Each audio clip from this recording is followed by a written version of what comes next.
No, seriously, I'm just kidding. Hi, my name's Rick Robinson. I am the general manager of KLRNradio.com. We are probably the largest independent podcast network that you've never heard of. We have a little bit of everything, and by that, what I mean to tell you is we have news, pop culture, special events, conspiratainment, true crime, mental health shows, drama productions, and pretty much everything in between.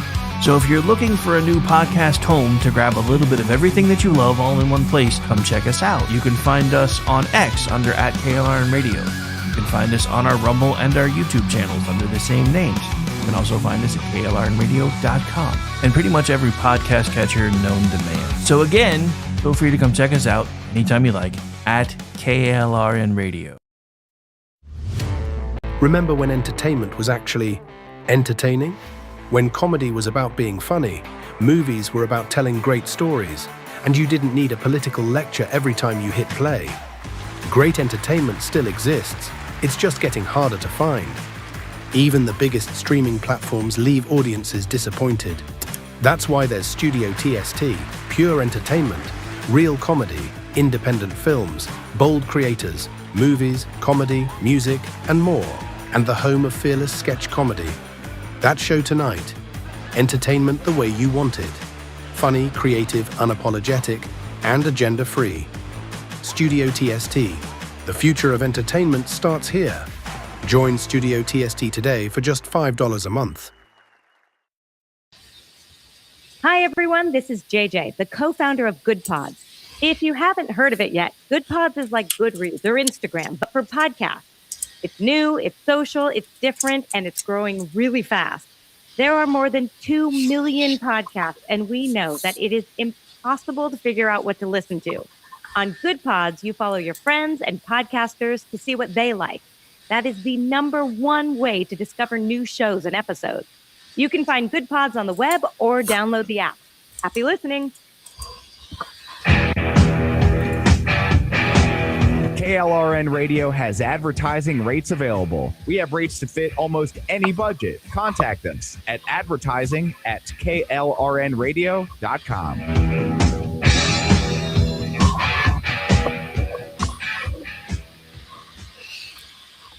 The following program contains coarse language and adult themes. Listener discretion is advised.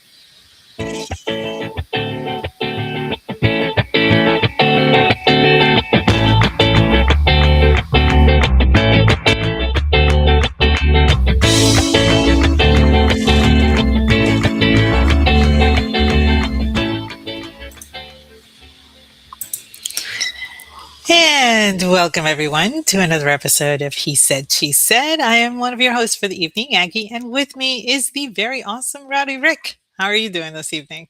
Nah, she's the only host that matters. I'm just a button monkey. How you doing, Aggie? How's things? They're going. Same. Longest month ever, and it's only the 5th. It's the 5th of June, and already I'm like, this is the longest 2 years this month has gone. Well, it's like this weird dichotomy kind of thing going on, because like at one point I'm like, holy crap, already halfway through the year, and then so far the first 6 months of 2026 have felt like 30 years at the same time. So I'm just like, I don't know how to relate to this. Hey, look, we have a Hobbit sighting. Who let the leprechaun in? Anyway. Hi, Zelda. Yeah, so it has been a rough start to the summer for me. It's been pretty rough on you too. I think everybody's having a tough time. It's just it's like everywhere all at once. And yes, I do try to find a way to work booze into every conversation, because yes, it is the 5th. Didn't even hit me. Apparently I was putting the accent on the correct syllable, because M pointed out you always try to fit booze into everything, and I'm like, yeah, pretty much. Yeah. Conversation, my mouth, all of the above, especially lately. Ooh. Anyway, yeah. So that it some people are aware. I've had to deal with several losses in the family and both sides, and as well as friends. And it has been heavy on the heart. And all I can do is just sit here and just remember all the good stuff. And I had a really, really good laugh today. And I hope that my aunt understands this as she's looking down on me because it was at her expense. Oh, you're getting ghost side eye right now. I know. She's probably thinking, Mija, you have to say that? Yeah, I kind of do. I have to tell everybody what happened. So this was, I want to say I was maybe had to 1979, so about 12, about to turn 13, and I'm visiting at her house. And she happened to live in the southern part of San Juan, and so we're visiting and all that stuff, and she is making dinner for everybody. For us, dinner actually starts around noon, and it keeps going until about 6. So when we all get together, because there's so many people, it's just an ongoing thing for everybody and everything. And we get there, and um, she's setting up the stuff. We're helping her set up tables. We're helping her with the chairs, and and I ask her, where are the kids are going to be sitting? And she said, you guys are going to be sitting over there. I said, whoa, you guys? I'm 12. Okay. And she just said, look, all of the kids are little and they go sit over there. And I looked at her straight in the face and I said, you're shorter than me. And she grabbed the wooden spoon and threw it at me. And like a ninja, I ducked one way and I was laughing my ass off. Meanwhile, my uncle, her husband, is like, ooh, I think you made her mad. I hope she doesn't burn the whatever it was that she was making. I don't know. And so he starts laughing at her. So she grabs another spoon and throws it at him. Pretty soon she was throwing spoons everywhere. And then she didn't have anything to cook with, so she got mad. But I'm like, you threw the spoons. So it's just remembering the time that she just threw spoons at everybody because she was mad that she was called out for her petite size. Now, I'm 5'2". She was shorter than I am. And I want to say she was 4'11". So Oh, she was so she's very, leprechaun sized. yeah, she was a very tiny woman.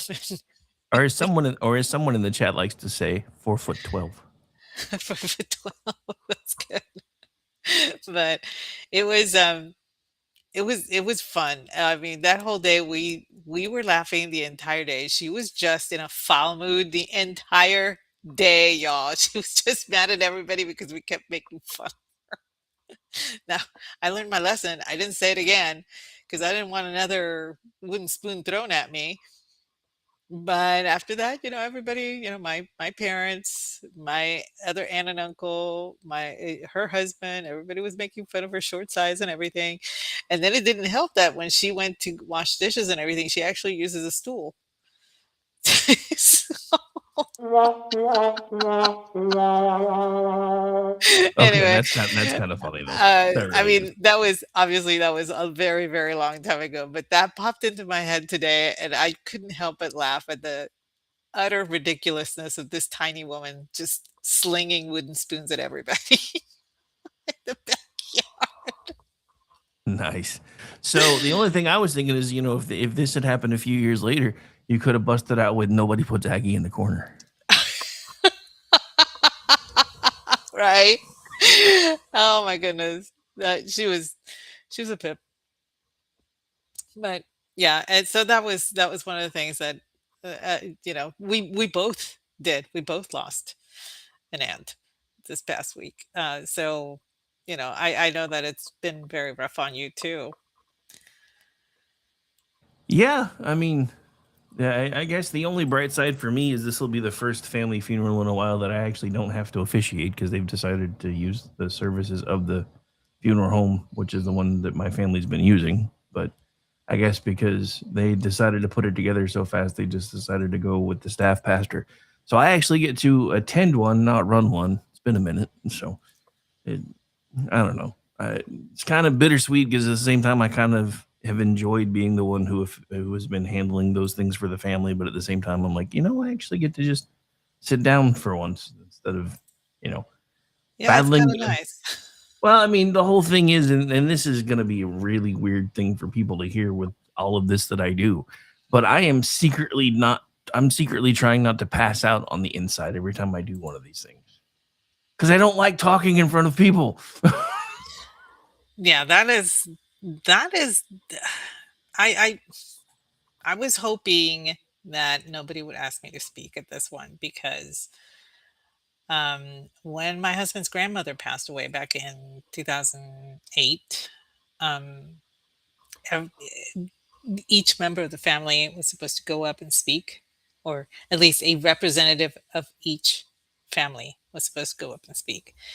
And my husband just didn't want to do it. He just he just didn't want to do it. I mean, don't get me wrong, he loved his grandmother to death, and I think that's he just didn't want to break down in front of anybody. So he told me, can you do it?" And I was like, I'm literally the outsider in this entire family, the only Hispanic in this entire family. I'm just like, I don't think this is gonna fly well, but okay. And I went up there and I had nothing prepared because, like I said, he was the one that was supposed to speak. And I ended up, talking about you know, how appreciate how much I appreciated the fact that they allowed me to borrow Granny for the 23 years that I knew her because I was not able to say goodbye to my own grandmother when she passed away. And so I at least got that chance today. And I wanted to thank the family for letting me borrow her, you know, as if she were my own. And afterwards, the one that his uncle passed away this past a week and a half ago. And he came up to me and said, "That's probably the nicest thing that anybody has ever said about my mother." This is a man that I had been scared of for the past 23 years as well, because he was a very imposing figure. But I think after what I said, he very much took like a he took it very personal that I would say something so nice about his mother and kind of viewed me as a surrogate daughter to himself as well, even though he had one, but she was a lot younger. In fact, his daughter could be my daughter. That's how much younger she is. So anyway, yeah, it's a whole melodrama with him, but you know, anyway. But yeah, it has been a little rough. Still trying to, Yeah, yeah, so yeah. anyway, I thought that today we would talk about staycation because I have no plans on going anywhere now. Well, I mean, who wants to travel anywhere when you're afraid if you go to a restaurant you're going to get mobbed by a bunch of kids and have tables and stuff thrown at you, especially if it's in an area you don't already Yeah, know. I I mean that. I mean, the most I travel anymore is usually, like the next Saturday I'm going out to Lake Eufaula for one of my grandkids' birthday parties. That's probably going to be the extent of my travel for a while because everything is nuts, and I don't want to subject myself to it. well, yeah, gas is not exactly cheap right now.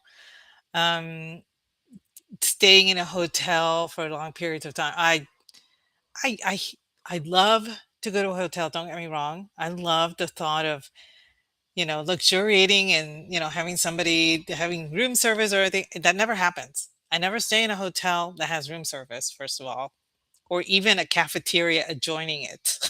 So I don't even get that. But the thought is very attractive to a lot of people. And then I started thinking, do I really want to go through that this year? Do I want to do something like that? Cruises are completely out because either you go on a carnival cruise and you risk a flash mob beating you to death, or you go to another one and you risk hantavirus, or you go to another one and you risk some other kind of virus. I don't want to deal with that. I have friends that take at least 4 cruises a year. and they have had absolutely no problems, none whatsoever.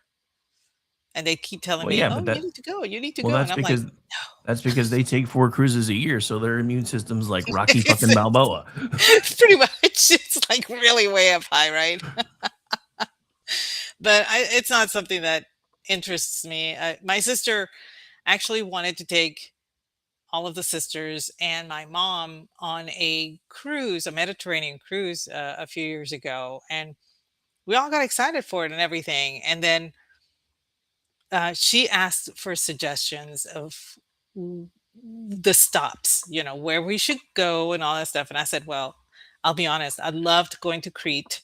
Crete is the Texas of Greece. And as such, it's very much they believe they're their own republic. They're more conservative over there. They tend to be they're very cool with Americans and everything. So I was telling her that, and then my sister piped up and says, "Oh, then we should do something in Italy because she lived in Italy, so she got to do the whole boot, all the way around." And so she's pointing those out, and well, then my sister got upset because we had been there, and she wanted to treat us to some place that we've never been, but she's the one that asked us where should we go. Well, I'm going to tell you what I've seen. I'm not going to be saying, "Oh, let's go to someplace I've never checked out and throw ourselves at the mercy of the populace." I'm not going to do that. Yeah, no, especially not lately. No. But yeah, I mean, I know one of my aunt's friends is on a fixed income and they have figured out how to basically live on a cruise ship year round because it's cheaper than doing anything else. Oh no, I know several people who have actually um, retired, sold their homes, sold their vehicles, um, put whatever little stuff they wanted in storage, and just live on cruises. That's all they do because it's less expensive to be on a cruise and an all-inclusive cruise all over the world. And actually, my youngest daughter's future in-laws are seriously thinking about doing that, and I'm like, that sounds great for you, but not me. I like my house. Yeah, for those folks like coronavirus or hentavirus or whatever tries to hit and you start hearing we try to do what you hear. If he dies, he dies. Fuck. So, a lot of people are like, "Oh no, you should do all this stuff," but no, I'm quite okay now. A lot of people have seen some of the pictures of my lake, some of the pictures of the grounds and everything, and they understand why I would want to stay home. I literally live in a vacation home. I mean, everybody that comes here, they feel like they're on vacation. I've had several Twitter friends that have come, family members, friends, and everything. And um, actually, one of my friends' daughters is getting married, and she saw the the area. She's like, "I would love to get married there." And I'm like, "That'd be great, honey. Where are you?" And she's like, "Well, I live in Nebraska right now." I'm like, it's a bit of a drive. But for her, she said that it would look really neat if she could get married, on the dock or something. And I was like, yeah, absolutely, yeah, whatever. But the thing is, yes, a lot of people come here and they feel like they're on vacation. But I'm not on vacation because I'm taking care of the house. I'm cooking for my guests. I'm doing this. I'm doing that, and everything. But when everything is quiet and it's just me and my husband and everything, then it can feel like a vacation. And then I started thinking, I should enjoy being outside more. I should enjoy walking through the woods more. I should start enjoying all of those little things that I keep telling myself, well, it's here, so I'll do it some other time. And so that's why I decided, this year I'm just going to stay home, stay nearby, stay here, do stuff here on the grounds or nearby. And I started thinking, the most fun things that I've done while not being on vacation, but still being a vacation, which is I guess they call it a staycation because you're staying home. Oh yeah, I mean, no, I mean, other than in 2019 when we went to Padre, all I've ever really done is staycations because I was always working, always raising kids, and now it's like now that I really could, start doing things like that. Now every dime I make is sunk into making sure that we have food, shelter, clothing, all that fun stuff. Because we're still trying to pull ourselves out of the recession that we were under the last guy, even though they changed the definition of a recession so we wouldn't know we were in one. Bastards. I do have to say, yeah, I am totally there with you, MD, doing the River Seine. I did that one. I did the Rhone, the Rhine, um, the Danube. I did river cruises, and those were very comfortable, and those were really really nice, especially that the everything faced on the outside. The doors were not facing towards the inside of the ship; they're facing on the outside because you get, you know, and so that was really nice. And they were not as expensive as I thought they would be. They were not Viking, and they were smaller, but they were a lot nicer because you're on a river and it's not choppy seas, that can cause a lot of seasickness, like I'm prone to getting. So, my next one, if and when I get out of the house and go on a vacation, I was thinking about going up the Mississippi River because that to me has been the whole, the Huckleberry Finn, the Tom Sawyer, the whole Mark Twain, all of that has always been in my head as being an adventure that I really want to experience. So that would be if I take a cruise, that's gonna be it. But I'm not going out to sea. Forget it. I just can't. I just Well, can't. it's because you grew up watching Gilligan's Island. You know what happens when you go out to I know sea. what happens. I've seen the movie. It doesn't end well. I mean, we grew up watching Gilligan's Island, Poseidon. Oh yeah, those are Yeah. fun times. So Although it's funny because Gilligan's Island wouldn't have survived today because everybody's so like figuring out premises for shows. And they're like, well, the max speed for that thing was only like 26 knots. So it was really only about 60 some odd miles away from shore, wherever the hell it was. yeah, somebody did all of the math. They said those idiots would probably stay in the Hawaiian island chain. Just don't They're just on one of the little tiny islands thinking they're like separated from civilization, and really there's civilization 2 miles away or something. But yeah, Yeah. Oh but well. Anyway, so that's when TV was allowed to be fun, though. It's not really allowed to be oh fun anymore. yeah, no, not anymore. I was watching. There was a clip of all of the. I don't know what it was. It was I want to say it was Dick Clark or some late night TV host or something, but they actually had a reunion of all of the cast members while they were all still alive, and I was just like, did Alan Hale ever age? Because I remember Nope. Alan Hale before Gilligan's Island, and he looked like that. Like 20, 30 years before Gilligan's Island, he still looked like that. Well, that's because nobody ever found the portrait he had hiding in his attic. I guess not. I mean, if you've seen like who was it, Patrick Stewart, and there was somebody else that VC and I were talking about the other day, who like overnight just went from looking like he was maybe 50 to 60 years old to 120. I'm like, yeah, their portraits have been found. I Well, I almost think forget that Patrick reference. Stewart looked He's the so same, fantastic. when he did Excalibur all the way to now. He still You can see his age now. Um, he looks he almost kind of from the side profile now. He looks like the perverted guy from Family Guy, the old dude. Oi, okay. Yeah, yeah, you can tell now. You can tell now. But somebody burned his portrait. That's a possibility. So, my friend, what plans do you have for a staycation?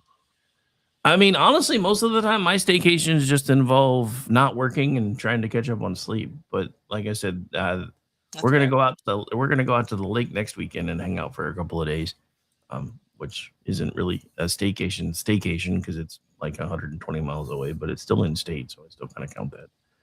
But Oh, that's a day trip. So yeah, that's a yeah, staycation. Yeah, yeah, a but totally staycation. well, I say we're gonna stay a couple of days, but we're not really gonna be able to because I have things to come back and do here. But we're gonna go out to Eufaula for the day, at least for the early part of the day, because my son, who's moved to even further out into BFE as I have, called me the other day. He's like, "Are you coming to youngest son's birthday party?" And I'm like, "I was planning on it. When is it?" And he's like, "Next Saturday." "Where are you having it?" "Lake Eufaula." Uh, He's like, "But we're starting early." I'm like, "Oh, so you mean I got to get in the car?" "Yeah, I mean I got to be in the vehicle by 8 in the morning to be there on time." "Gee, thanks. Appreciate that." He's like, "Oh, it's gonna be so hot later, and I don't really want to be out there that late." And I'm like, "Well, since I'm driving 90 minutes each way, I don't really want to be out there that late either." So I kind of understand. Oh well. No, I have one plan to make my staycation a little more interesting. And I know this is gonna raise some eyebrows, but I have always wanted an outdoor tub. I wanted a dipping pool, but I didn't know where to put the dipping pool because my house is on a slope. So I would have to have something leveled out and then have the dipping pool put in. No, too much trouble. So the next thing I decided was like, I just want to be able to sit in nice, cool water and look at my lake. That's pretty much all I want to do. I don't want to be in the lake, people. I don't want to be in the lake. Why? Because I have several species of turtles and fish and snakes in the lake. And that's their lake. I like to look at the lake. I don't want to be in the lake. So on the lookout and I have a friend working to see if she can get it from the salvage for a clawfoot tub that I can actually repair and resurface. Because, yeah, believe it or not, Aggie knows how to do that and have it set up on the side of the house that's nearest the slope, so it overlooks lake completely. So it's like perched right there. And I told this to my husband, and he's looking at me going, "You really want a tub? You have to have a tub because I don't have a tub here. I have a walk-in shower." And I looked at him, I was like, "If I can't have a tub on the inside, I'm gonna have a tub on the outside." So he's like, "That's your project. I'm not even gonna question what you do or where you put it." I So mean, I think if you're gonna do an outside bath, you might as well go Japanese hothouse bath style and go I all in. had I had thought about that, and then he started getting interested, so I cut that off at the knees because this is my project, not his. I know that sounds Alrighty then. mean. That sounds mean, but he's got his own steam shower already. I don't partake in that. That's his thing, not mine. I just wanted a tub. I wanted and a bower. I already have the bower picked out. I have the climbing vines to go on the bower, and it's gonna be cool. So that's going to be something that I work on so that I can enjoy staying home, and it'll be like my little staycation. I'll just go out there in my little bathing suit and take a dip, whatever. And of course, because it's a tub, I'll be able to drain out the water. So that's another thing that I have to work on is making sure that the drainage goes out to where it needs to go. So there's a lot of logistics going on, but that's one of my plans for the summer so that I can have something to look forward in my staycation. An outdoor tub. Oh, why do I suddenly have the Green Acres theme playing in my head? It's kind of like that. It is kind of like that because I mean, I see it in my head. I see it in my head and I need to put it down on paper exactly what I want it to be like. And my girlfriend was asking me, it's like, what kind of clawfoot tub do you want? And I was like, it doesn't have to have claw feet. It has to have legs, but not it doesn't necessarily have to have the claw feet. And she says, "But cast iron." I said, "Yes, definitely has to be cast iron, preferably white, but if it's already mostly white on the inside, I can do something with the outside, it's fine." And she was like, she's like taking down notes and everything. And then she asked me, "Are you White gonna on have" the inside. What are you, racist or something? and she's taking notes, and she asks me, "Where are you gonna put it in the house?" And I looked at her and I realized then I didn't tell her what I wanted this clawfoot tub for. Imagine her face as I told her, "Oh no, this is going outside to overlook the lake." And she's looking at me like, "But you have a lake." But I don't want to be in the lake. I want to be in the water overlooking to look at the lake. Anyway, I know it sounds weird, but I've always been enamored of that whole setting. And I live in such a private area that I could enjoy it all on my own without the thought of anybody looking. But there will be a privacy screen also with certain pine trees that I put in. So so I have privacy, but it's gonna be looking it's gonna look so cool. Oh wow, I didn't see this. Sorry, I don't mean to break in and do something news related, but I didn't see this earlier today. The Bears have left the building. Oh, I heard they were going to Indiana. Yep. Yesterday, the Chicago Bears board of directors met and voted to advance our stadium development project in Hammond, Indiana. Oh well, too bad, so sad. I don't know what else to say. I mean, I don't really either, but I mean, dude, but that's the irony of what's happening, because in order to get to the point where you can have a sports team, you have to do all the gentrification and everything, and eventually it's the beginning of the end of your city. We're watching it happen in real time in Oklahoma City, because I mean, it's got condos now, and it's got hipsters, and it's got all the crap that we said we never wanted in Oklahoma. And I'm like, I feel like every time I go into Oklahoma City now, I'm looking at Austin Jr. I don't like it. I don't like it a lot. But yeah, it's just weird because now they're gonna move the Bears there, and then that city's gonna get torn to hell, and then they're gonna move from there, and then they're gonna go somewhere else, and they're gonna tear that city to hell. I swear to God, leftist or locust. Sorry. Hmm. I'm gonna shut up now because that's not what this show's about. But I saw that and I was like, oh my God, I can't believe they've driven off the Bears. And they're Well, gonna act like it's not their fault. I was not surprised. I saw it kind of written on the wall, and I was like, well, eventually, several high, um, I want to say hedge fund people have moved out of Chicago.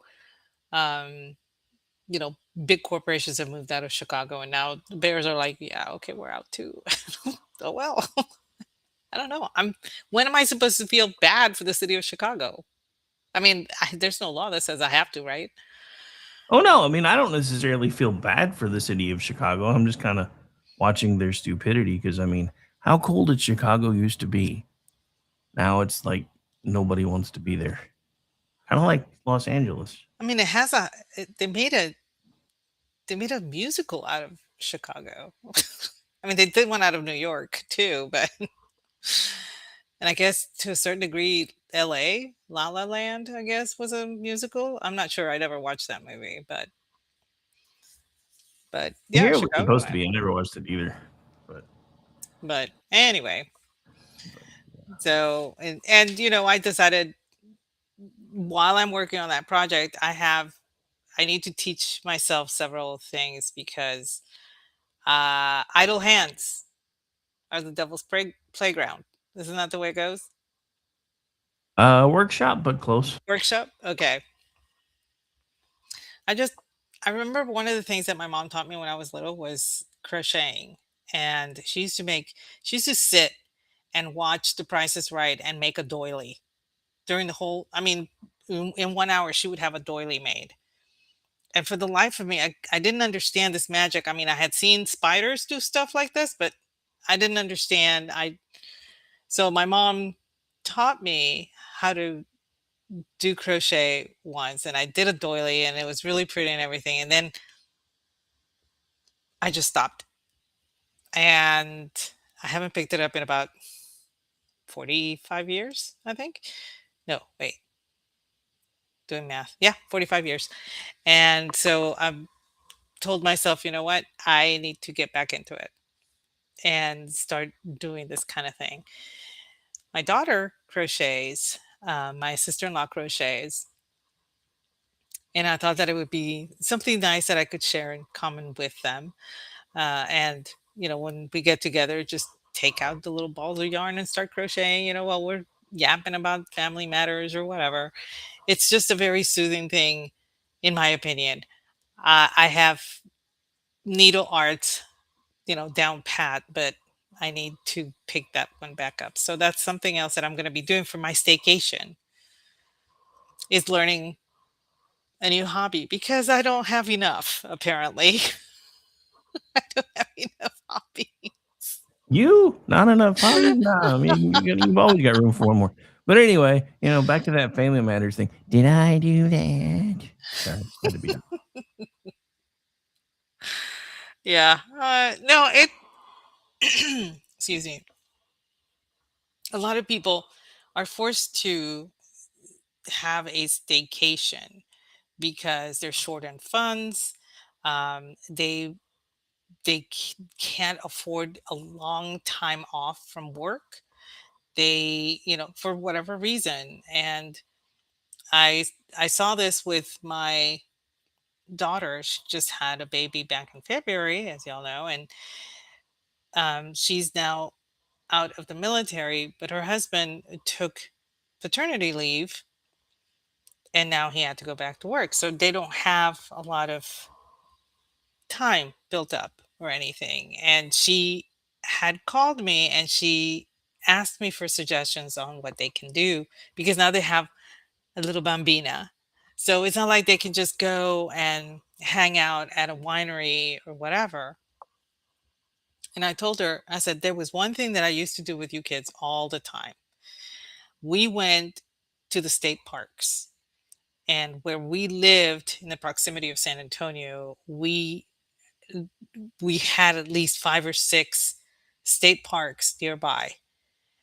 Plus, we could go to, if we drove a little farther, we could go to the wildlife refuge, either Aransas or down in Corpus, or if we're visiting my parents down, in very deep South Texas, there was always something like that going on that was completely inexpensive or free.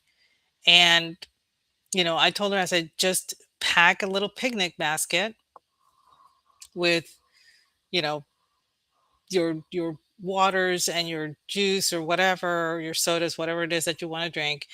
Pack cold cuts, pack grapes, pack anything that you can eat with your hands that you don't need cutlery for, and just pack the stuff for the baby, like you normally would and everything, and go.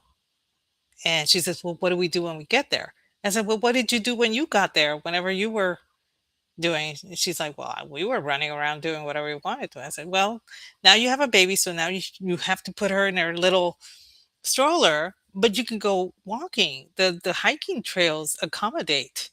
A lot of the hiking trails now accommodate for strollers and for people in wheelchairs. So she hadn't even thought about doing something like that. But that is something that a lot of people should actually get back into doing because it is relatively inexpensive to go to a state park. The state parks are usually in really good, well kept condition. You do have the ability to go hiking. You have the ability to camp out if you want to stay overnight. There are campgrounds in some of the state parks, and it doesn't take much. I mean, what was that? A jug of wine, a loaf of bread, and thou. You know, basically, that's when my husband and I were dating. We would literally take French bread and um, cold cuts, cheeses, or whatever, and a bottle of wine. And we would go hiking all over the place and then come back and we would eat. And then we would walk again, for about an hour or whatever. And then we'd drive home. And it was an awesome way to spend a day. It was almost it was like the so cheap to go on a date like that. It was one of the best dates that we ever spent together doing because it was so inexpensive. And we were college students. We couldn't afford to do a lot of stuff. Um, going to the movies even back then was the tickets were 750, and back then that was outrageous. I don't even know what the ticket ticket prices are now, but for college students that were, paying their own way, that was cost prohibitive. Yeah. Um, so going to a state park, especially if the the bus system drove right by it, and you can just request to be let off there. And they used to do that all the time. We would go when we were in College Station. We'd go all traipsing everywhere. Roan's Prairie was one area that we went to, and he would borrow his roommate's car, and then we would drive to another a state park or whatever. But it's very inexpensive to do. It's a lot of fun. You're outdoors. Just make sure that you put some sunscreen or sunblock and some mosquito repellent because you are in Texas. And yeah, the mosquitoes can carry you off. So be careful with that. But outside of Dude, that, mosquitoes are basically the state bird up here. I can only imagine what they're like down there. they're mean. They're mean. But it's a lot of fun to go to a state park. It's a lot of people tend to like, oh, it's a state park. There's not a lot to do there. I'm like, you would be surprised. You would be surprised at how active and how much you actually get to do at a state park. You think that it's just going to be, you're just going to walk for a little bit and sit down on a bench. Even if that's all you do, look around and you would be surprised at everything that you see. Stuff that you take for granted, you start noticing because it's all quiet and there are no other distractions. I used to take, a camera, a digital camera, to go take pictures. And we used to go to Pedernales Falls every so often. And that place is absolutely stunning. The limestone rock formations and the way the falls are not, they're step falls. Okay, so they're very gradual, but it's absolutely gorgeous. And I used to take pictures and all that stuff. And my sisters would ask me for reprints of those photographs so that they could hang them up in their houses. I'm not a professional or anything. It's that beautiful. You can't go wrong. You really can't. And everybody has a cell phone now. Everybody has a smartphone, I guess. You can take the most gorgeous pictures. You can and you can, and there are apps that you can actually print those out from and have them delivered to your house on a glass or something like that, and you can hang them up in your house, and it's really cool, and that's a good memory to for you to keep.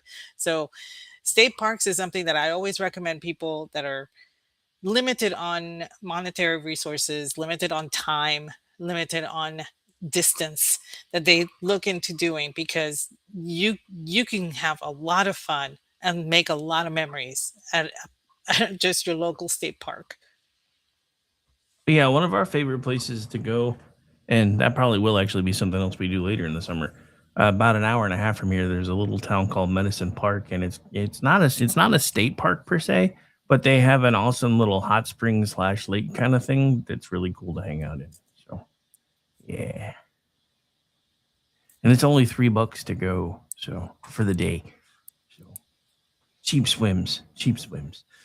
Yeah, that is actually a very inexpensive way to spend the day. And I think the one of the parks here is right outside of a town called Dangerfield. So we're probably going to be hitting that in a couple of weeks. And I mean, it's not a far drive. I think it's maybe 30, 35 miles from Wait, here. what did you say it was called? Dangerfield is the name of the town. Did they get D any respect there?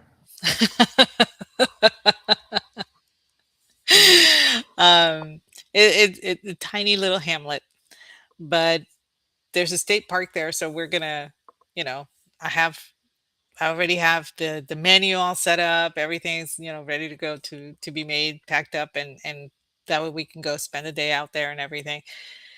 It's a habit that I used that we had when we were younger, and we just kind of let it go because of, you know, being in the military was kind of difficult, and being in, foreign countries, you can't just go into a I mean, the state owns all the land and everything, but you don't know where the state land is, and you don't know where, and their concept of a state park is completely different from ours. So we just kind of, yeah, we're not doing that.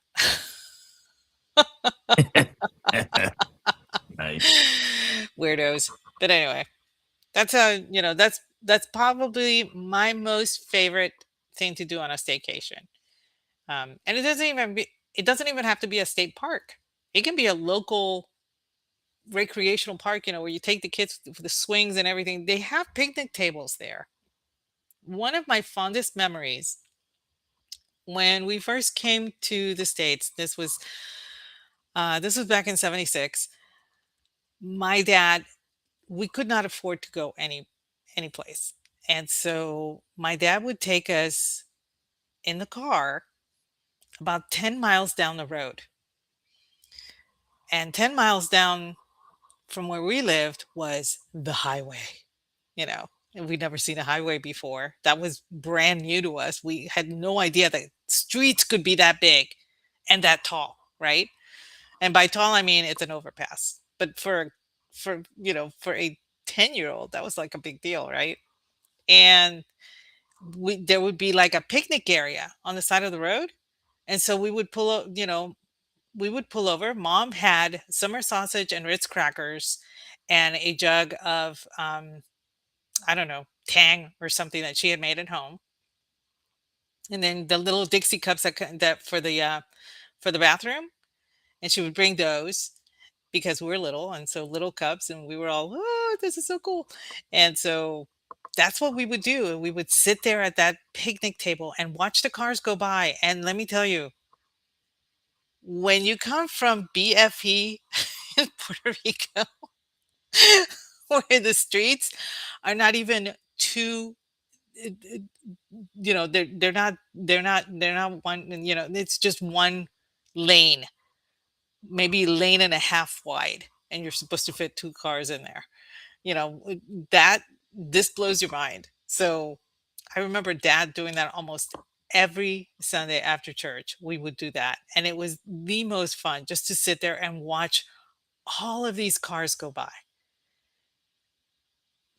Where we came from, we never got to see something like that. So, it depends on the perspective, and it's something that I encourage people to do is just change your perspective. Yeah, sure, it's just a little picnic area, but if you sit there and just watch the world go by, you'll be amazed at how zen that becomes. Yes, I still do it. Don't judge me. I, I mean, I'm judging you, but not for that. Saying, just saying. I wouldn't be what I was judging you for. But no, I mean, so yeah, and the funny thing is, because since I have semi-retired and I have cut back my work schedule a little bit, I've actually been kind of looking at things that we could do this summer, especially now that Gracie's getting a little bit bigger, because she's not so small now that she gets super cranky if we're somewhere too long. So I'm honestly thinking about there's a wildlife refuge not far from Medicine Park either. So I think we're going to take one of these Saturdays that I don't have to work anymore and actually spend the day out in that area and just hit everything up that's down there. But it probably won't be. I'll probably wait until like September because I'm old. I don't like hot anymore. I know. And I gotta give special props to friend of the chat, ex Brad. He's in there, and he's talking about the time that he came to visit me when I lived near San Antonio. I took him to all of the missions in San Antonio. There's not 57. It's close.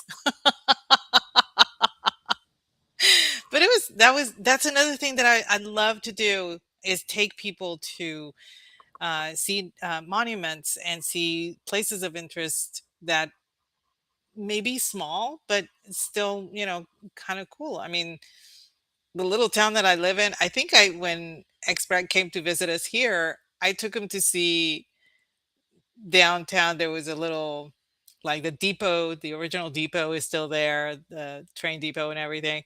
And it's shown in the marker about the Bowery because there had been a shootout or something there. And it's like, this is as metropolitan as this place gets. Nice. Yeah, Yeah. it's a tiny town. It's But it's a teeny town right there with Teeny it's Tim. yes, well, actually, Bonnie and Clyde actually stopped here and ate, lunch on their way through. And that's another claim to fame of Well, this place. at least they didn't shoot up the place on the way out, I guess. No, it was like they stopped, they had sandwiches, had got gas and kept going before anybody noticed who they were. Nobody knew. So, and then Nice.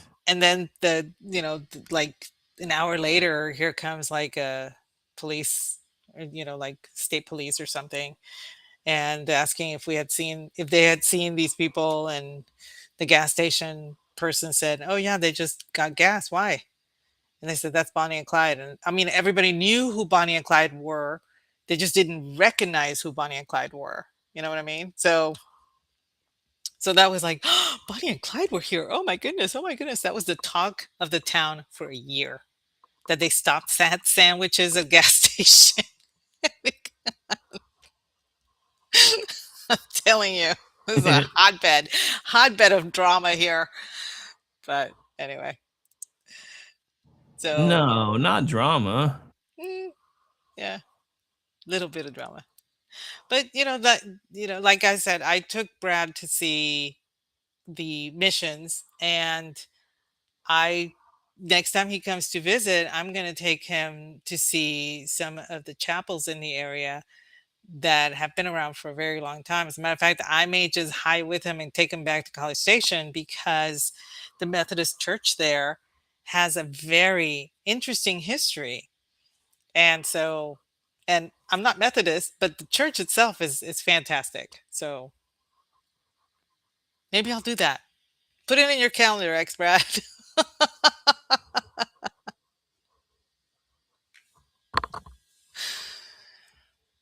Oh, I just realized that Arbuckle Wilderness is still a thing too. We may take Gracie through there this summer.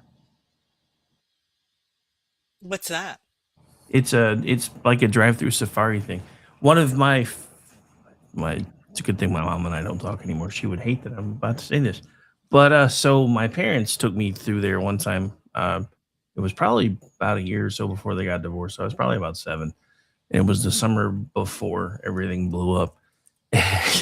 So basically you drive through this area, and it's like basically you drive through, and there's animals that can come right up to your car and you can feed them. Well, it was a camel. That's right, it was a camel. There was a camel that decided it wanted all the food in the car.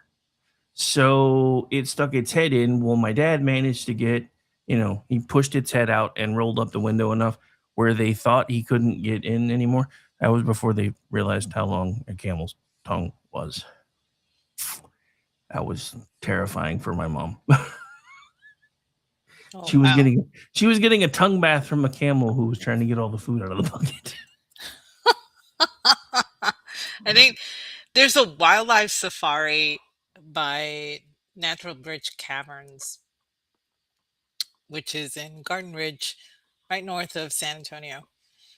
And it used to be that the wildlife safari was owned by the same people that owned the Natural Bridge Caverns. And then there was a falling out or something. And so they sold it off. But the wildlife safari is still there. And it started with only like about 10 safari animals or something. And now they have, because they do rescues, and they take the older animals that zoos are loath to keep because of age, that kind of stuff. So it has grown quite a bit. And my sister was telling me that a few months ago, a family went through, and you're supposed to keep your windows rolled up because the animals are very curious. They're not afraid of human interaction. They don't consider us predators. So the apparently a little girl was, and I said little girl, she was about 8 or 10. She thought the whatever it was, I want to say it was a giraffe, was being very inquisitive, blah blah blah blah. And so she wanted to say hi, and she kept waving, but the giraffe was not paying attention to her. She just, the giraffe was just like looking at the car and looking around and whatever, and she kept trying to wave it. And so she rolls down the window and she sticks her hand out, and to get her attention and everything. Well, the giraffe saw the hand waving and said, "Oh, they want to be friends." And so the giraffe approached and stuck her head inside the vehicle. The dad decides to freak out, and instead of actually stopping the vehicle complete, like, because they were in a kind of like 5 mile an hour or something like that, not going very fast, idling. um he decides to actually punch it, and the giraffe is still in the car. It's it's still in there, so the giraffe starts running with them. The giraffe is getting mad because she doesn't want to run. So the giraffe is like going insane inside the car. The little girl is screaming.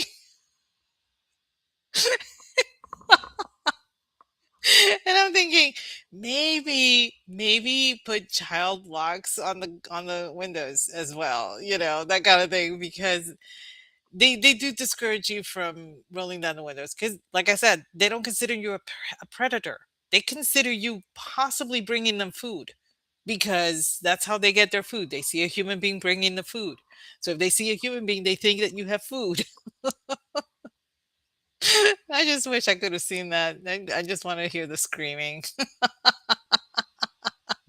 It didn't last long. I mean, it was like 5 seconds of him, like, trying to get away from it, and then he finally just slammed the brakes, and everything, and then tried to shoo it out. And the giraffe was like, you know, really going insane and everything. She finally stuck her head out and, just kind of reared her legs and hit the car with her legs and then left, or something to that effect. And so the dad was upset that the vehicle was damaged by the giraffe. But the first thing that you are told as you come up is they are not responsible for any damages incurred in the vehicle for anything that you may have done to encourage the animals to do, which is why they tell you keep the windows up. I don't know how that's going to play out, but it sounds Yeah, interesting. well, that seems interesting. Because yeah, I mean, I know that's half the thing for Arbuckle Wilderness is you get to feed the animals. So, oh wow, I was wondering what was going to happen there. So I got curious because I was kind of scrolling through checking the numbers, and I saw this thing and it says she was proud of mounting her TV herself until she switched it on. She mounted it upside down. Oops, Oh no. oops, oops. I was like, it seems weird that she's turning it on the top. And then, yeah, I was right. She had it upside down. Oopsie. Oh, man. I'm sorry, Raptor. I don't know if that was before now or if it was a few minutes ago or whatever, but if you're still in here, I'm sorry to hear that, dude. See, I'm telling you, it's like everywhere all at once. It's terrible. Oh goodness. So, any other ideas for the staycation? I mean, other than, maybe at some point, I don't think we'll do it this year because I don't think Gracie would enjoy sleeping outside yet. I don't think. But next couple of years, I plan on starting to show her how to go camping. So That's not on the staycation list for this year, but it will be in the next couple of years. Because we're gonna start camping in places like Thunderbird and stuff, and just staying out for like entire weekends and fishing and swimming and camping. But yeah, I don't think 6-year-old Gracie's gonna like that very much. I got to get a couple more years under her belt so she's not going, but Papa, my phone stopped working an hour ago and I don't have anywhere to plug it in. Yeah. Yeah, I remember the first time that I went camping. Also fun and relative. Well, it depends on what kind of equipment you take. When I went camping, all we had was a tent and sleeping bags. Um, the food was in a cooler that we kept in the car. We had no stoves. We didn't even have a pad, to put our sleeping bags on or anything like that. I've seen where camping can be quite bougie, but for me, that's not really camping because Well, yeah, camping. they have a term for that now. That's called glamping. Okay, yeah, I don't do that. I mean, well, okay, I'll take it back. That's not what I used to do, but in my age now, I'm not opposed to doing that. Let's just put it that way, because Yeah, it's I kind of talk a nice big to game have an about air conditioned tent. Yeah, I talk a big game about going to do all that stuff, but it may be one of those things where I help them set everything up, and then at dark, I'm like, okay, you guys have fun. I'm gonna go sleep in my bed now because I'm old now. I don't enjoy sleeping on the ground anymore. It No, I didn't. don't either. There's so many things that never used to bother me that bother me now, and I realized it the other day. Like I don't like being outside in the heat anymore, but that's different. I mean, I used to work outside all the time, and there was one summer that I was in a dress uniform every Saturday with a bulletproof vest on, and it was like 110 degrees outside, and I got probably as close to heat stroke as I've ever had in my life. And ever since then, I just don't do well with heat. And there's other things that I used to really, really like to do that I'm just like, yeah, I don't really want to do any of those things anymore. I have a feeling sleeping on the ground is probably going to be one of them because it's been a minute since I've tried to do that. Oh, goodness gracious. I'm and another one. Oh, my condolences, Raptor. We are so sorry for your loss. I know well how that is. I just can't with this month. I really can't. Right? That's what I was saying. I was like, oh, another one? Oh, Yeah, Raptor's grandmother passed away. So, uh, anyway, Al, I call it retirement practice now. well, that's pretty apt, actually. He's like, he's like, I just got back from the staycation. I call it retirement practice now. I mean, I am semi-retarded. I mean, retired. Yeah, sorry. I remember when I went. I see M put pup tent, rifle, pistol, and Bowie knife. When I was still living in Puerto Rico, my uncle was uh, the scout master, and my cousin was a Boy Scout, and there were no Girl Scouts in my hometown. That was the only way that they could have a Boy Scout was if my uncle, did the whole thing. And there were like five of my friends were in that troop, along with my cousin and some of his friends. So it was about eight, maybe nine. And I wanted to do the same stuff that they were doing. And my uncle said, "There's no harm in her attending any of the meetings, but she's a girl." And I'm like, "I can take you, and I can take you." So they let me in. And one of the things that we had to do was, um, with a map, a compass, and a pen, basically a penknife, we had to find all of these markers throughout, um, well, basically a side of the mountain where we were at. And we were, we couldn't go out at the same time. It had to be one by one. So every 5 minutes, one of us would go. And the point was um, they were people that were timing us and everything. And we had to find all these markers and all this stuff, right? And the all of the guys were very sure that they were going to have to come rescue me. I was the one that finished with the shortest time. And my cousin could not figure out how it was that this girl managed to do it. And I looked at them straight in the face and I said, if you read the booklet, it told you exactly what to do.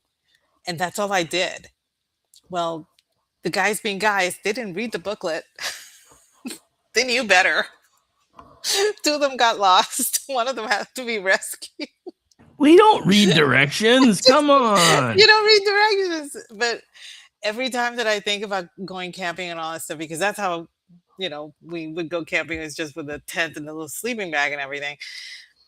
And, but I remember the knife because, I, I, I luckily did not have to use it for any reason. But one of the camping trips that we did take with all of the scouts and everything, I ended up using the knife, but I didn't take the penknife. I took my dad's knife, which was a lot bigger. And when my uncle saw me handling that knife, he was like, this girl's going to go far.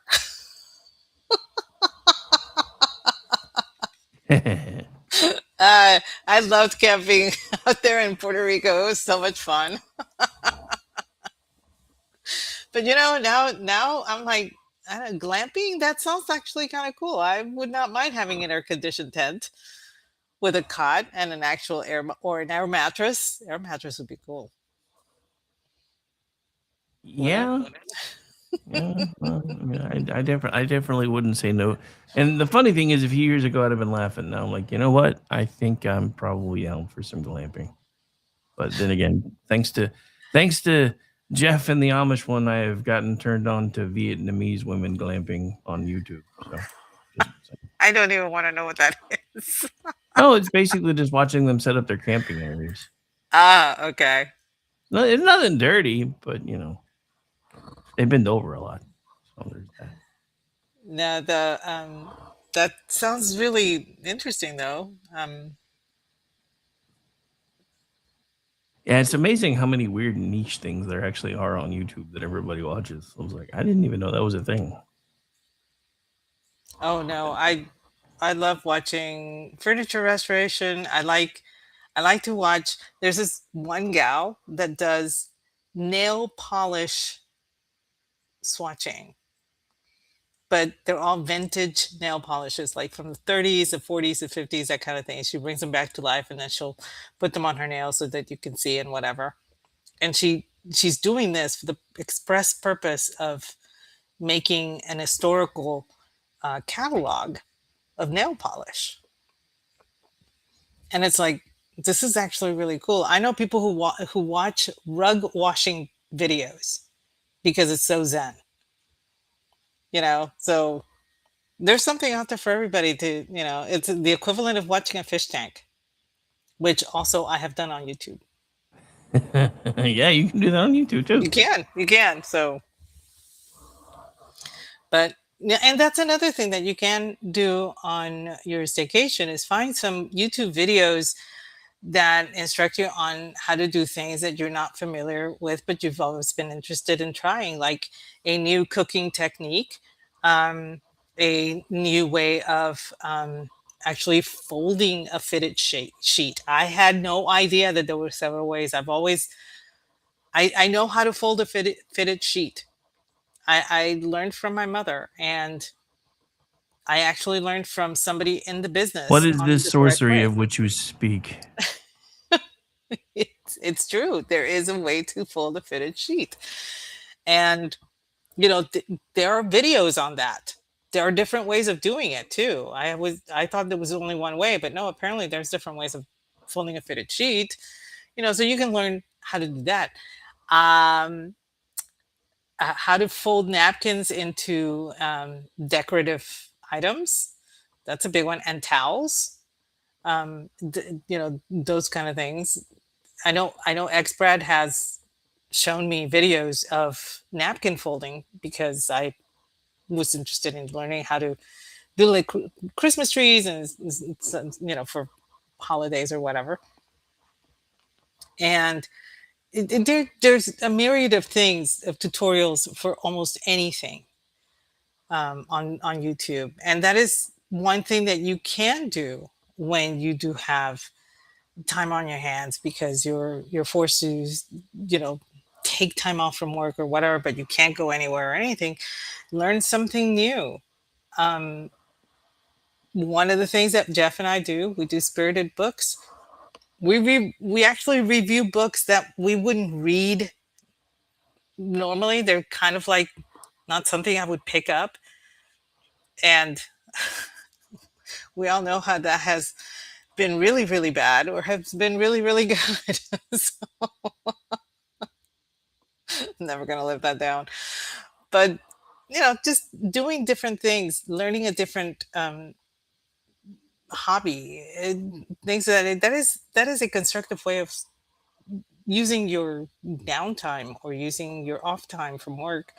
If you can't go anywhere, you would be amazed at how it sucks you in and you become mesmerized by learning a new thing. Paper folding, origami, making a better paper airplane. Any of those things would be kind of a fun thing to do if you've never done it before. Could be. I'm still curious to find out what witchcraft it takes to be able to fold a fitted sheet because You're still pretty there. pretty sure there's magic and spells involved there. I'm just saying. Well, I when my mom was here, I was folding a fitted sheet and she looked at me and says, "You're doing it wrong." And I said, "No, I'm doing it differently, Mom." And she looks at me. I said, "Okay, I'm sorry." And I put it back and I folded it the way she taught me because I didn't want her mad at me. And yeah, after she left, I went back to folding it the way I like folding it, which is slightly different than the way she folds it. But I I don't fold her clothes because she's persnickety about that, and if she starts folding my clothes, she'll fold them her way. She's not going to fold them the way I like it. And personally speaking, if I don't have to fold my clothes, I don't care how they're folded. I'm happy. But my sister's not that way. So my mom doesn't do anything at her house. Nice. No. Yeah, I was like, because I know your dad used to occasionally tune in. I'm like, I wonder if Aggie's phone's Yeah. about to ring. Why are you talking about me on your show? No, my mom heard me one time. And of course, I had the headphones on, so she didn't know what I was talking about. But she has a habit of coming in and kissing me goodnight when she goes to bed. And then it just happened to be that I was on a podcast with Brad when this happened. So she's talking to me in Spanish. I'm talking to her in Spanish. Brad is like totally lost. He doesn't know what's going on. He thought I was having a stroke. And then I had to apologize and I'm sorry. My mom came in to kiss me goodnight. I was talking to her for a minute. So after that, I told her, and she asked me what we were talking about. And of course, because it is the political podcast, I told her, and she just goes off because my mom is pretty right wing. So that kept her, entertained for a while. And so she has listened to a couple of my podcasts. Um, if she she asks me to, I'll pull one up and she'll listen to it for about 15-20 minutes and then she'll be done. But it's kind of funny.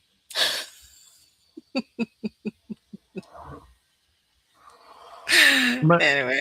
I wish I'd have seen this for the episode we did a couple of weeks ago. But this is all making the rounds again now because they just released the new He-Man movie, and I can smell the nicotine in this living room.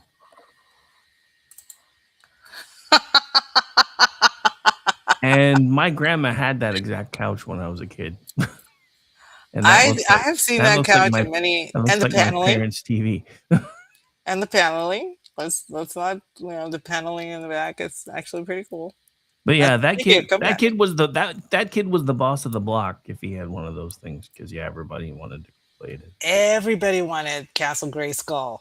Everyone wanted Castle Grayskull, and I mean, and I kid you not, I'm talking about when I was in high school. My high school guy friends wanted the Castle Grayskull. This wasn't just for kids. This was like the be all and end all of having, because they could justify it as, oh no, these are not toys, these are action figures, right? Oh yeah, you still hear that from that crowd today. These are not toys; these are action figures, and that's why we leave them in the packaging and we do this and we do this. And then I saw something today that I The almost wad. died. I almost died because I think it was actually I think it was I cannot think of his name right now. Um the damn, I can't think of his name.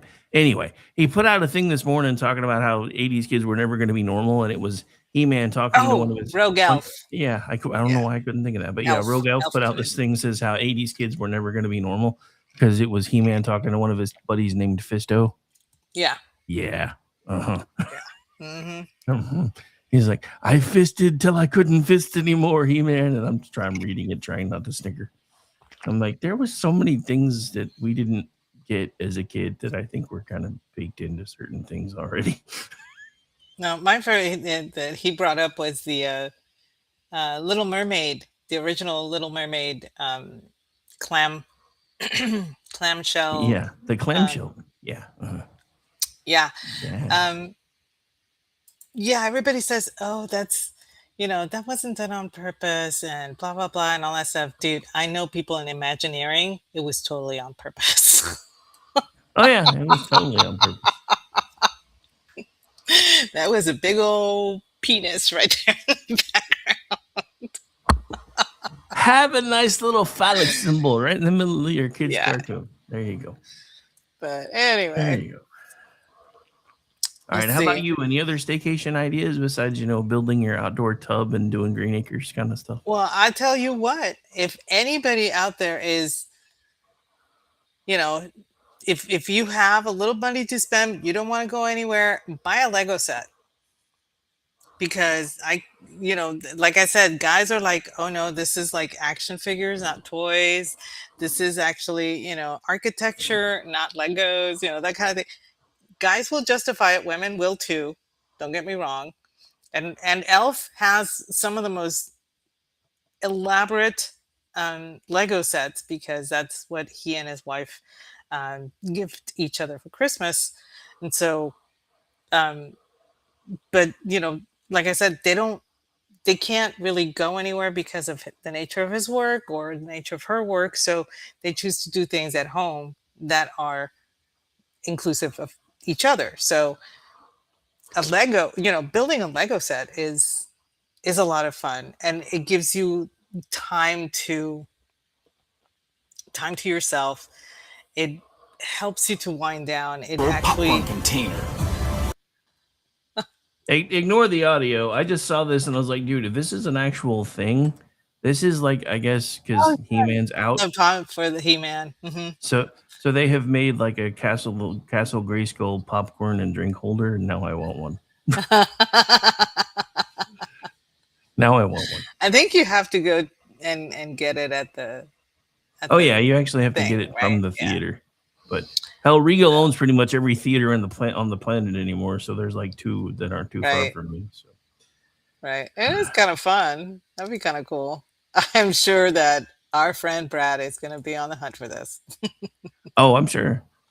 And if not, his other co-host will probably go find him one for Christmas.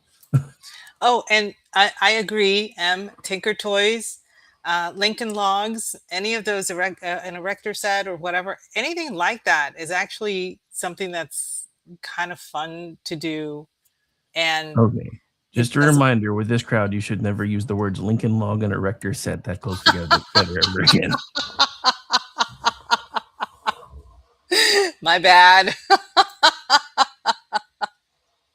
But those I was at an estate sale a while back, and they had a complete set of Tinker Toys, and I was so close to getting the set until I saw the price tag. They wanted $150 for it. Why? I don't know. But I was like, that's too bad. Because I enjoyed playing with that when I was little, and my cousins had a set, and I would go over there, and it was hours of entertainment for me. And my cousins, they would let me play with it, and I would leave them alone. So it was a win-win. Let her play with this so she doesn't bother us anymore. It's pretty much, yeah, because I was younger. I was the in between. So everybody was either my sister's age side, or everybody else was 4 to 6 years older than I am. So I was in the middle, and I didn't have anybody the same age. So when I would go over there, they would give me something to play with. I would leave them alone. They would leave me alone. It was a win-win, totally. So I never minded that, honestly. But yeah, a building a model would be something else that's very time consuming, but it's exacting, and it kind of gives you a purpose. It gives you a certain, I guess, calmness, because you're concentrated on something, so your anxiety levels go down and everything. So it's kind of like having a vacation where you're unwinding. You're just building a car, or building a spaceship, or building a plane, that kind of thing.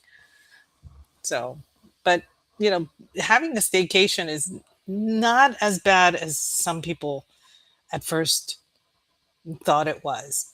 Everybody has this concept of a vacation being an escape, but you don't have to escape your home in order to escape the anxiety, escape the stress. You just have to learn to look at it in a different way. That's the way I look at it. Oh yeah, no, seriously. But yeah, no. So, you remember the guy with the bit when we were younger? You've been here for an hour. You go now. There's a Florida man who decided to up his game. He actually had the police called on him after hanging out in Golden Corral and eating continuously for 9 hours. 9 hours? Yeah. He said, "All you can eat got no clock, bitch. And I already paid." Well, isn't that the rule? You What? pay once, and it's all you can eat. Well, Right? I know. I actually got in trouble once, because we used to game the Golden Corral system back in the day. We would go for breakfast on Saturday, and pay for the breakfast price because it was cheaper, but go late enough that we could get as much breakfast as we wanted, then wait for the lunch to roll over, and then go back and start getting lunch food too. Yeah, eventually they caught on. So yeah, I think they do have some limitations, because they do have different. I guess maybe it would depend on when you go, because I know in the weekends there is no difference in price between lunch and dinner. So in that instance, he might have been able to get away with it. I don't know, but yeah, apparently, dude had the cops called on him for camping out in Golden Corral for 9 hours. So, but he was a Florida guy, so I guess we should have expected. Florida guys. He took the "you've been here a full hour and you go now" and said, "Hold my beer."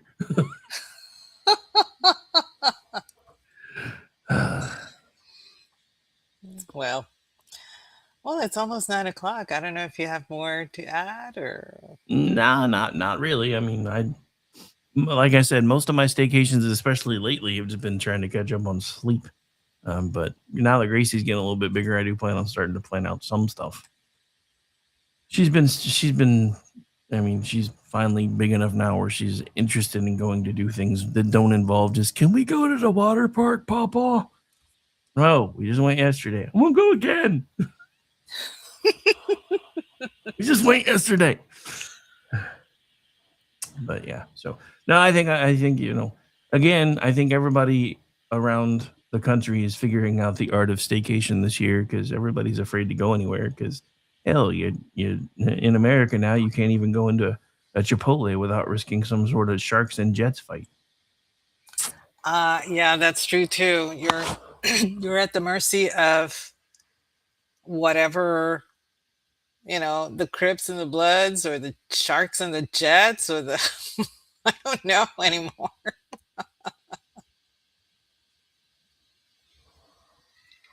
But yeah, so anyway, where can folks find you, ma'am? Because we are just about it'll take us about that long to give our usuals.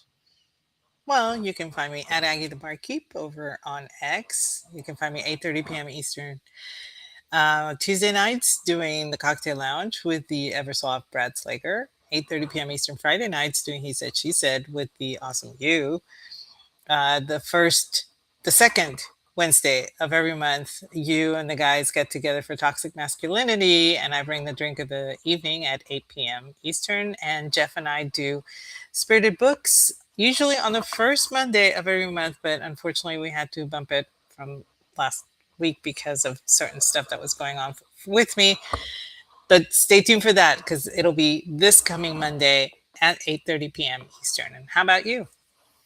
Don't look for me; it's a trap.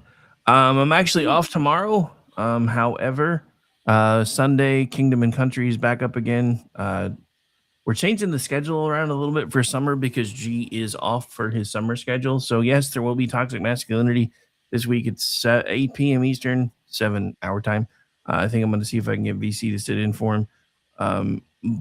But in G's normal time slot for the rest of the summer, I'm moving America Off the Rails, so it won't be on Monday nights anymore for a while because gotta plug a programming hole.